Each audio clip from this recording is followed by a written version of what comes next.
Peas porridge hot, peas porridge cold, peas porridge in the pot 9 days old.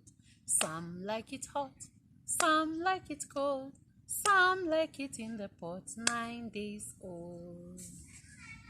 There was once a young girl who lived together with her grandmother.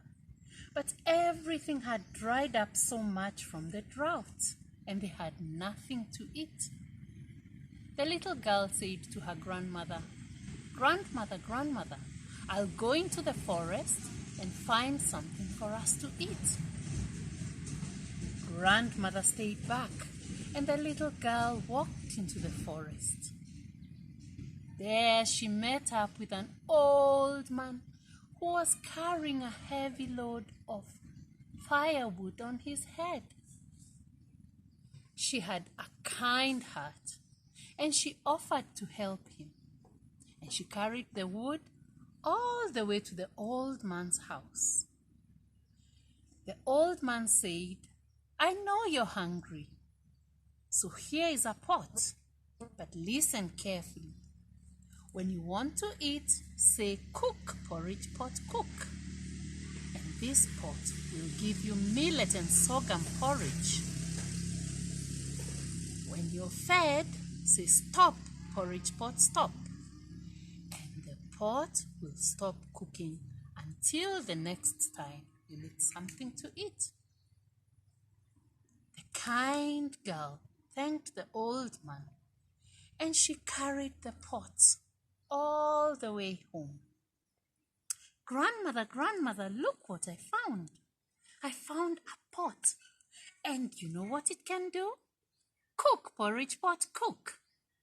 And the porridge pot began to bubble, and grandmother and grandchild ate to their fill. And when they'd had enough, the little girl said, "Stop, porridge pot, stop." And the porridge pot stopped cooking. Now this went on for many days, until one day the little girl went out to play. Grandmother was very hungry, so she said to the pot, "Cook, porridge pot, cook."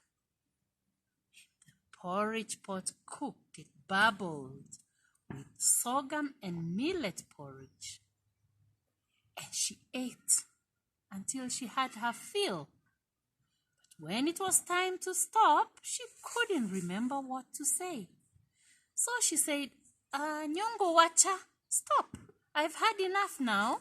You can just stop cooking."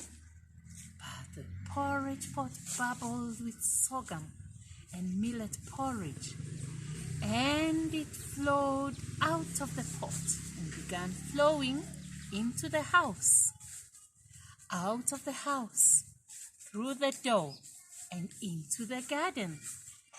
"I said I had enough. Wacha sasa 9. I have enough." But the porridge pot kept on bubbling and bubbling, and down the road porridge went. Started to pour downhill, and the porridge pot cooked and cooked and bubbled and bubbled and flowed and spread everywhere, all the way down to the village shopping center. Just then, the little girl came back from playing. She saw all the porridge and she said, "Stop, porridge pot, stop." And the porridge pot stopped cooking at last. But if you ever visit that village, you'll have to eat millet and sorghum porridge to find your way all the way up to this village. Peas porridge hot, peas porridge cold, peas porridge in the pot 9 days old. Some like it hot, some like it cold, some like it in the pot 9 days old.